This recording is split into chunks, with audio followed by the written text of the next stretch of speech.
सोलापुरातील महिला आणि मुलींसाठी महानगरपालिकेच्या वतीने MSCIT प्रशिक्षण आयोजित करण्यात येणार असून 19 ऑगस्ट ते 2 सप्टेंबर पर्यंत अर्ज स्वीकारले जाणार असल्याची माहिती सभापती निर्मला जंगम यांनी दिली आहे। महानगरपालिका महिला व बालकल्याण समितीच्या वतीने शहरातील महिला व मुलींसाठी MSCIT प्रशिक्षण आयोजित करण्यात येणार असून 19 ऑगस्ट ते 2 सप्टेंबर 2026 या कालावधीत अर्ज स्वीकारले जाणार आहेत अशी माहिती सभापती निर्मला जंगम यांनी दिली। समितीच्या बैठकीत MSCIT व AI कोर्स, पोलीस भरती पूर्व प्रशिक्षण, सॅनिटरी नॅपकिन वेंडिंग मशीन, महानगरपालिका शाळांमध्ये वॉटर प्युरिफायर तसेच 4थी व 7वीच्या विद्यार्थ्यांचे शिष्यवृत्ती परीक्षा शुल्क महानगरपालिकेकडून भरण्याचा निर्णय घेण्यात आला। सोलापूर शहरामध्येचे लोकप्रिय आमदार माननीय देवेंद्रदादा कोटे यांच्या मार्गदर्शनाखाली व तसेच सोलापूर महानगरपालिकेचे महापौर विनायकदादा कोंड्याल यांच्या नेतृत्वाखाली सोलापूर महानगरपालिका सोलापूर महिला व बालकल्याण समितीच्या वतीने 2026-27 या आर्थिक वर्षामध्ये महिला व मुलींसाठी विविध उपक्रमांचे आयोजन करण्यात आले आहे।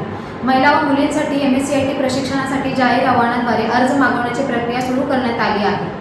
तरी गरजू व पात्र महिलांनी याचा पुरेपूर लाभ घ्यावा अशी मी सर्वांना विनंती करते व आवाहन करते। तरी ज्याही महिलांना व मुलींना हा जो अर्ज भरताना किंवा या प्रशिक्षणाद्वारे कोणताही अडचण येत असेल तरी त्यांनी आपल्या कार्यालयात संपर्क साधून जास्तीत जास्त विद्यार्थ्यांनी याची लाभ घ्यावे अशी मी सर्वांना विनंती करते। पोलीस भरतीपूर्व प्रशिक्षणात एकल महिला व त्यांच्या मुलींना तसेच 12वी उत्तीर्ण 18 ते 25 वयोगटातील मुलींना प्राधान्य दिले जाणार आहे। समितीच्या सदस्यांकडून महानगरपालिका शाळांची प्रत्यक्ष पाहणीही करण्यात येणार आहे। बैठकीत सुनीता कामाठी, मंदाकिनी तोडकरी, वंदना गायकवाड, मृण्मयी गवळी, पूजा वाडेकर, श्वेता खरात खांडेकर, सुमन चाबुकस्वार आणि साफिया चौधरी उपस्थित होते।